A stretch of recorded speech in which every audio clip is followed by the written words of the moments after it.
Hi అండి. ఈ చెకోడీలు చాలా గుల్లగా ఉంటాయండి. స్వీట్ షాప్ స్టైల్లో చేసి చూపిస్తున్నాను. తక్కువ ఇంగ్రీడియంట్స్ కావాలి చేసుకోవడానికి ట్రై చేసేయండి. 2 కప్పుల నీళ్ళు తీసుకోవాలి. చక్కగా ఇందులో పసుపు, కారం వేసామన్న పేరు కొద్దిగా వేసుకోవాలి. తగినంత సాల్ట్ వేసేసుకుని ఇలా 1 స్పూన్ వామ్ ఇలా నలిపి వేయండి. మంచి ఫ్లేవర్ వస్తుంది. 1 స్పూన్ నూనె వేసేసుకుని స్టవ్ మీద పెట్టేసేయాలి.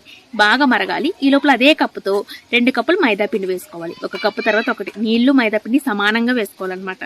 ఇలా చిన్న మంట మీద కలుపుకొని బాగా కలిసిన తర్వాత దించేసి చపాతీ పిండిలాగా బాగా మెత్తగా మదాయించాలి.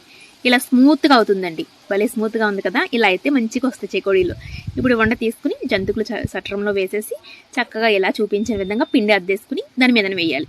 ఇలా వేసుకుంటే మనకి ఈజీగా అయిపోతే తొందరగా వేగుతాయి అనమాట చెకోడీలు. ఇలా వేలికి చుట్టేసి ఒక 2-3 వాయిలకి సరిపడా చేసుకున్న తర్వాత నూనె పెట్టేసి వేయించుకోవాలి. లేదంటే బెల్లం తాలికల్లాగా ఎలా చేసుకోవడం మీరు చుట్టుకోవచ్చు జంతుకులు సట్రం లేకపోతే.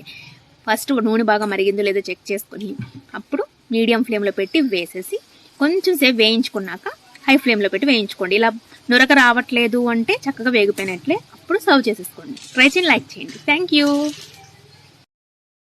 Download ShareChat.